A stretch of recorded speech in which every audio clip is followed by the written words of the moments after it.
What's up, world? Uh, Problems talking football week 10. We ain't got many of these left. Um, College football season is drawing to an end very, very, very quickly. And cold weather's here. And I tell you what, it's the depressing part of the year is getting ready to start very soon, very soon. But nevertheless, we can go ahead and start talking about this football week coming up. Week 9 was pretty damn interesting. Couple teams slid. You know, people might have had some weaknesses exposed, and then others might just been prepping for upcoming weeks. You never know. Let's start out there in the West Coast. UCLA uh, taking it into 2 overtimes to take out Colorado. Um, I didn't see that coming. I don't think the world saw that coming, but for some reason Colorado just likes to hang with people but never can win. It's a pretty awful, not an awful program, but it's just feel bad for them. But UCLA definitely, there's a huge question mark. Sometimes they're good, sometimes they're not. It seems like they just, I don't even have it. I don't even know what to say. I can't follow them too much being on the East Coast, but they just, from what I read and from what box scores or whatnot, it just, I, I got nothing. I got nothing. It just seems like they're confused almost. Um, Staying out in that direction, Utah, USC. Utah squeaked. They didn't win by a whole lot. Utah 6-1 right now and 3-1 in the conference. Okay, this is a team that might shut down somebody else's conference championship dreams. Actually, I think. Not saying they're going to go, but I'm saying they might hand somebody a loss that's really going to hand them out of the whole thing altogether. South Carolina got real close to Auburn. Being that I live in Columbia, a loss is still a loss, you Gamecock fans. Okay, I don't give a shit how you want to say how close you got to somebody to beat them. You didn't, first off. And second off, I'm not really sure if Auburn was really playing this game. I think they were getting ready for the next week. Um, Nevertheless, South Carolina looked good, but looking good does not win you points. And the Gamecocks might be with these boys, and okay, it's time to get our shit together so that we can make a bowl game this year. What are we gonna do? Okay, because with I think they've got Florida and Clemson, a no-name school like South Alabama or something. They've got Tennessee this weekend. So they should be able to beat Tennessee, maybe, depending on it. Who knows, though? It's a rivalry game. And from what I've gathered, it is cold in South Carolina. So, we're supposed to be cold in South Carolina, so who knows, Rivalry game, Tennessee, South Carolina. We'll see. We'll see. But it is in Billy Bryce, so who knows about that one. Speaking of Tennessee, Alabama. Rolling again. I picked the Tide at the beginning of the year to win this conference, and they're not done yet. Okay, they're really not done yet. They've got a couple games to play, and everybody just remember that the quarterback coach of Mississippi was Tim Tebow's coach. And if anybody who's watched the Bulldogs play this year have noticed that Prescott's whole demeanor, besides being able to throw the ball better than Tim Tebow, is exactly like Tim Tebow. Their offensive play call, the way he runs the ball, even like I said, he throws a prettier ball. But besides that, it's Tim Tebow. Now let's run the clock back a little bit. Nick Saban went in there Tebow's senior year in the SEC championship, if anybody remembers this, and beat up on Florida. So don't think that he doesn't have the insight and the ability to shut down a quarterback like Prescott. You're hearing the problems saying this right now, okay? Don't think that they don't have the ability to do that. But anyways, Alabama beat up on Tennessee. We saw that one coming. One of the big shocks of the week, actually, I'm going to say there was 3 of them. Ole Miss was upset by LSU. I've watched LSU almost every game this year, okay? I'm actually kind of becoming a secret LSU fan. Not over this, but, everybody can have a conference favorite, and I think I'm starting to become a fan of the Bayou Bengals. I like Les Miles. I think the Mad Hatter is just come on. Let's go. If there's a coach in the country that says, let's go have fun and play football, it's this guy. Nevertheless, 10-7. I watched the whole game. I haven't seen LSU play defense that well all year. And a couple missed opportunities for Ole Miss, a couple overthrows that really would have changed the game. But we can't fight Father Time, so Ole Miss got handed their first loss, which really doesn't matter because we'll talk about this a little bit later. But the playoff committee met, so that is what that is. Nevertheless, LSU did win, and they handed Ole Miss their first conference loss. So Mississippi State slid by Kentucky. They pulled away late. Kentucky's really not a bad team. They got some young guys that I think they're going to be not an East powerhouse, but they're definitely going to start throwing wrenches and wheels, if you know what I mean, come the next couple of years as far as the SEC altogether goes. Because Kentucky always seems to beat up on somebody, and they haven't been doing it lately.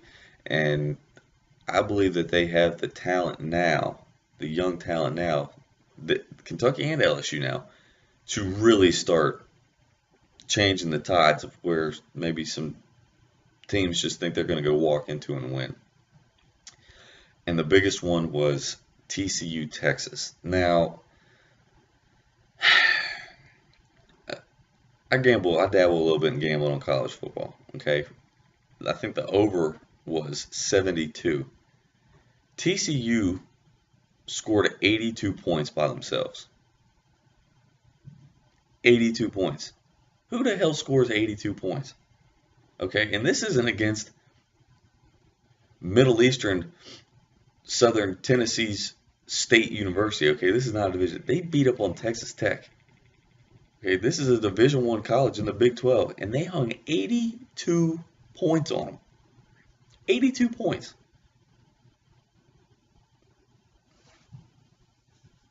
Them Horned Frogs. You better watch out for them Horned Frogs, okay?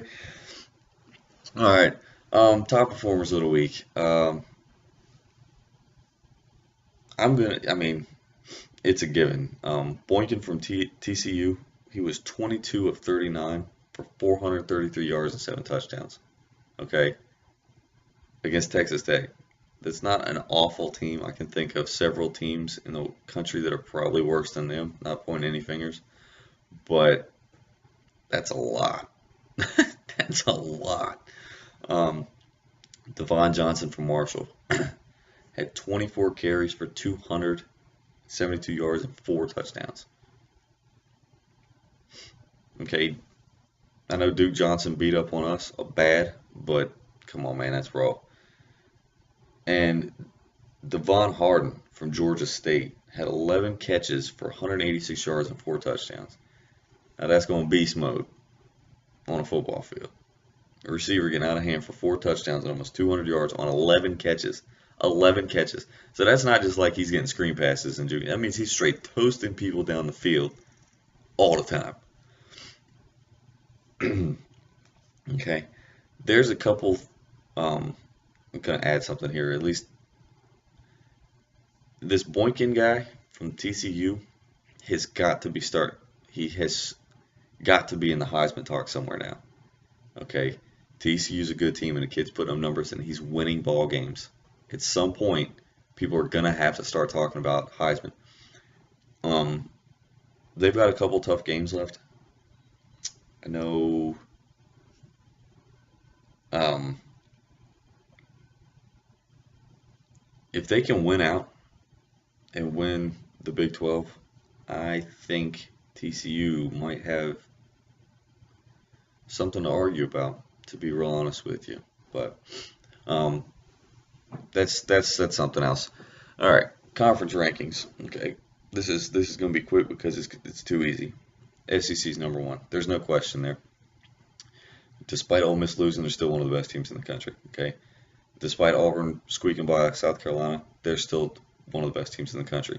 Mississippi State is the best team in the country. I don't think so. Okay, I think Florida State is still the best team in the country. That's something else.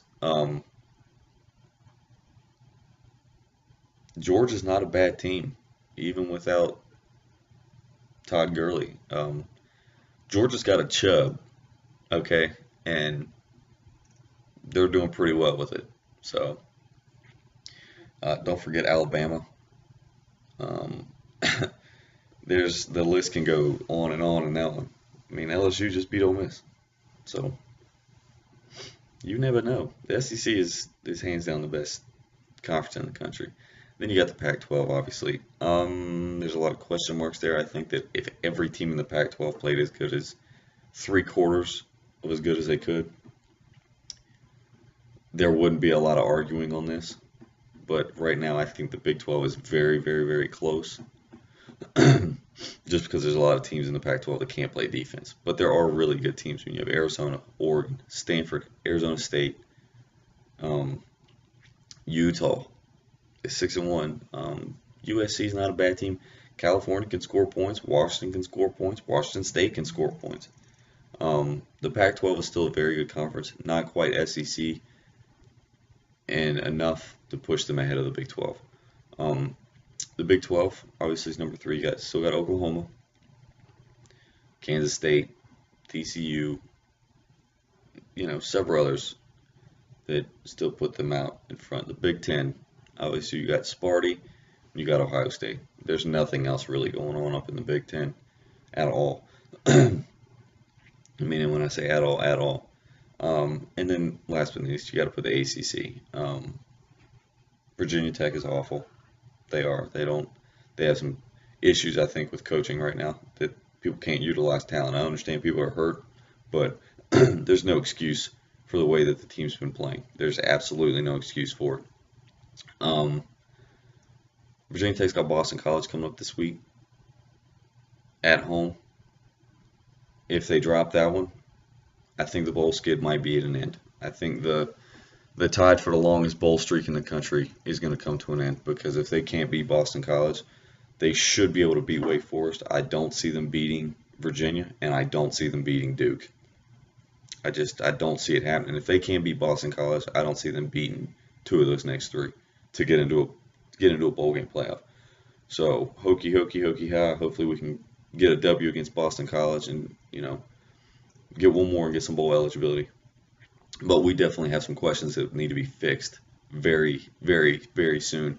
And signing Coach Beamer to a contract extension when your team has progressively gotten worse as the year's gone on is just that's not acceptable. That's not acceptable, whether it be your head coaching or these coaches that you brought in from other places, especially the offensive coordinator, Scott Loeffner.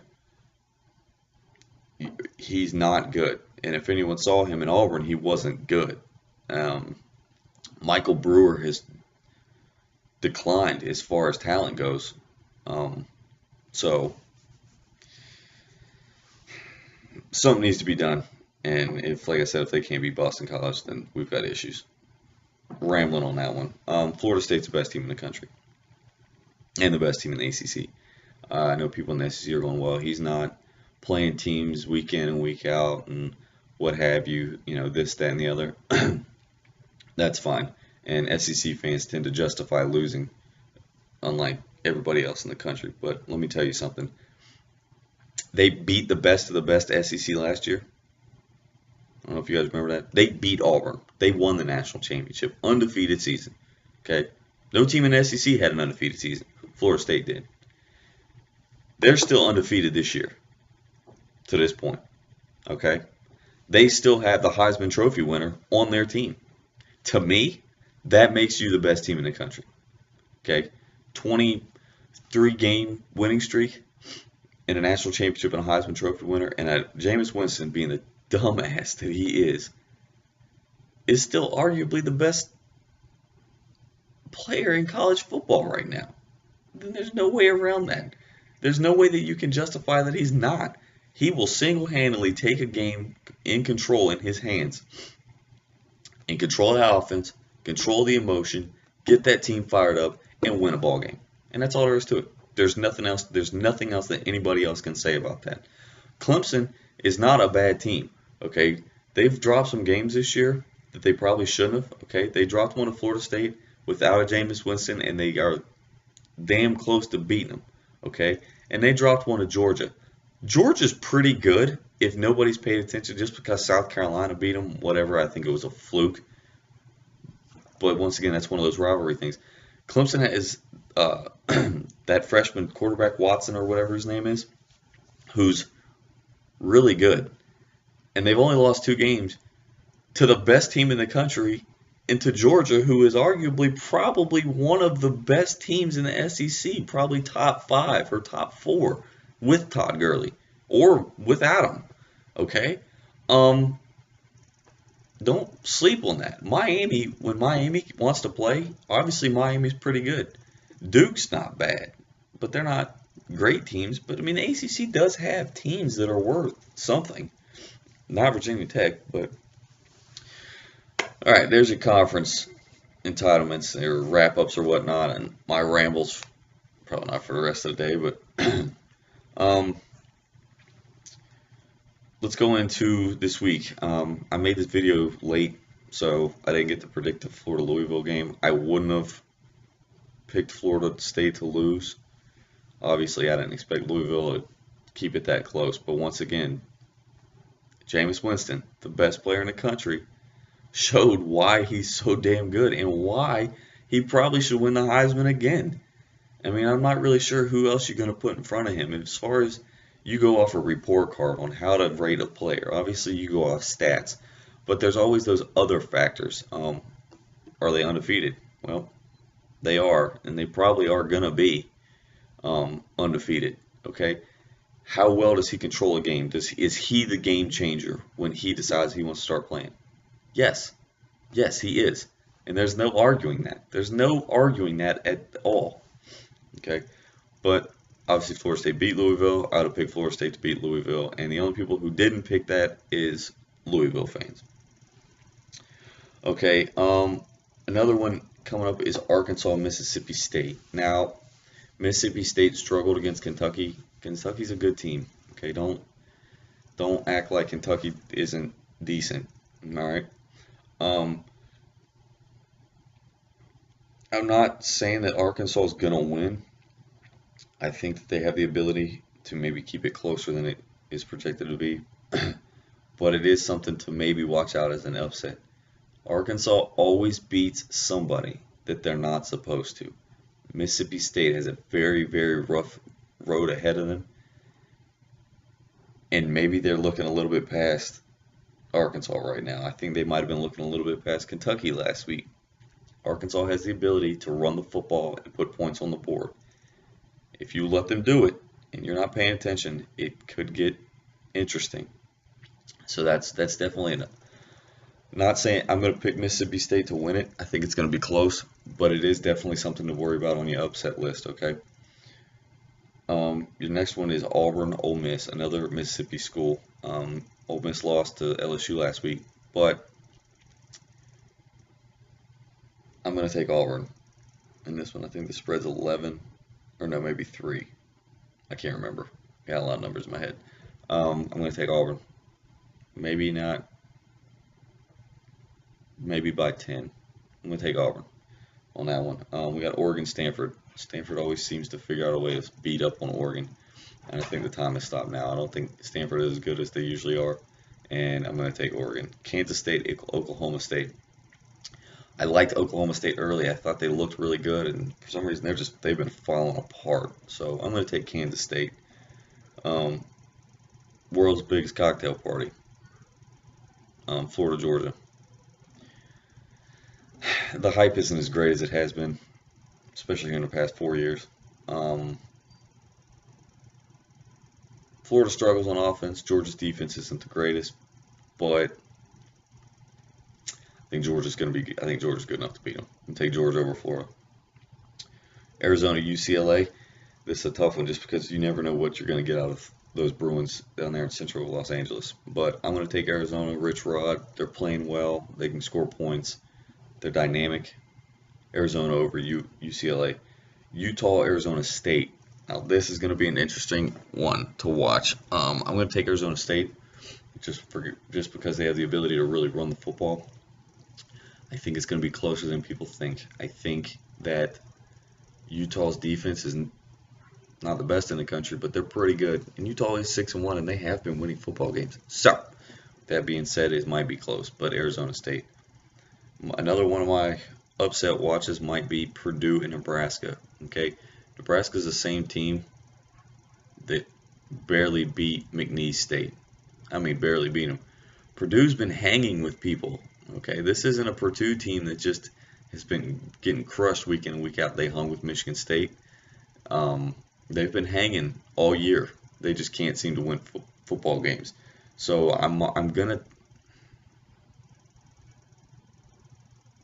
say Nebraska, but I think the spread is a lot, and it's going to be a lot closer than you think.